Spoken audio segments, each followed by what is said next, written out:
L'école du futur, c'est une école connectée. On ne peut pas, à notre époque, passer à côté des outils numériques.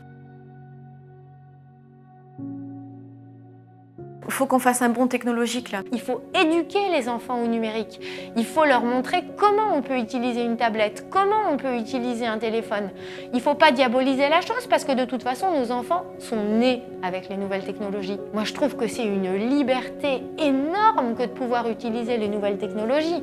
Je pense que les outils d'intelligence artificielle peuvent largement aider les élèves qui en ont besoin. C'est une autre façon de leur apporter une aide, une autre façon de travailler. L'ordinateur, il ne peut pas les juger. S'ils sont en échec, c'est pas grave.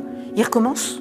S'il voit qu'il a mal écrit, par exemple, sur une feuille, et que je lui dis « attention, là, tu t'es trompé », tout de suite, c'est le blocage. Si c'est l'ordinateur qui lui fait remarquer autrement, là, il l'accepte. Et il y a plein d'enseignants qui sont complètement réfractaires à ça parce que simplement, ils ont peur et on n'est pas formés. Alors, je ne pense pas que l'intelligence artificielle puisse remplacer l'être humain parce que je n'ai pas envie qu'on me supprime mon métier non plus. Moi, j'aime bien pouvoir cerner les enfants et leur proposer des choses adaptées. Mais je pense que l'intelligence artificielle pourrait nous aider à percevoir des nuances plus fines, peut-être que nous, on n'est pas capable de voir pour une classe complète.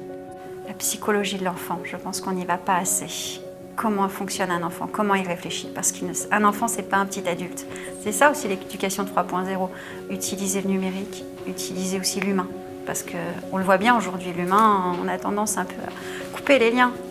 Donc c'est important.